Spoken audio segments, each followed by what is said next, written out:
ಬೆಂಗಳೂರು ಗ್ರಾಮಾಂತರ ಜಿಲ್ಲೆಯ ದೊಡ್ಡಬಳ್ಳಾಪುರದಲ್ಲಿ ನೂತನವಾಗಿ ನಿರ್ಮಿಸಿರುವ 100 ಹಾಸಿಗೆಯ ಇಎಸ್ಐಸಿ ಆಸ್ಪತ್ರೆಯನ್ನು ಇದೇ ಭಾನುವಾರ ಕೇಂದ್ರ ಕಾರ್ಮಿಕ ಮತ್ತು ಉದ್ಯೋಗ ಖಾತೆ ಸಚಿವ ಮನ್ಸುಖ್ ಮಾಂಡವೀಯ ಉದ್ಘಾಟಿಸಲಿದ್ದಾರೆ. ಇದೇ ಸಂದರ್ಭದಲ್ಲಿ ಬಳ್ಳಾರಿಯಲ್ಲಿ 100 ಹಾಸಿಗೆಯ ಇಎಸ್ಐಸಿ ಆಸ್ಪತ್ರೆಯ ನೂತನ ಕಟ್ಟಡಕ್ಕೂ ಶಂಕುಸ್ಥಾಪನೆ ನೆರವೇರಿಸಲಿದ್ದಾರೆ.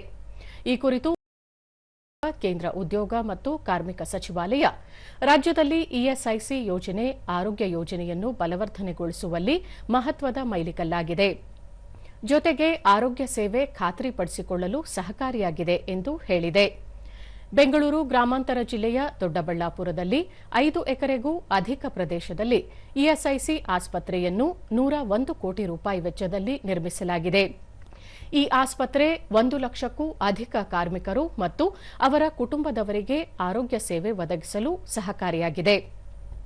ಉದ್ದೇಶಿತ ಬಳ್ಳಾರಿಯ ಇಎಸ್ಐಸಿ ಆಸ್ಪತ್ರೆ 150 ಕೋಟಿ ರೂಪಾಯಿ ವೆಚ್ಚದಲ್ಲಿ ನಿರ್ಮಾಣ ಮಾಡಲಾಗುತ್ತಿದ್ದು, ಅತ್ಯಾಧುನಿಕ ಸೌಲಭ್ಯ ಮತ್ತು ಆರೋಗ್ಯ ಸೇವೆ ಒಳಗೊಂಡಿದ್ದು ಇಎಸ್ಐಸಿ ಕಾರ್ಮಿಕರಿಗೆ ಪ್ರಯೋಜನವಾಗಲಿದೆ ಎಂದು ಮಾಹಿತಿ ಹಂಚಿಕೊಂಡಿದೆ.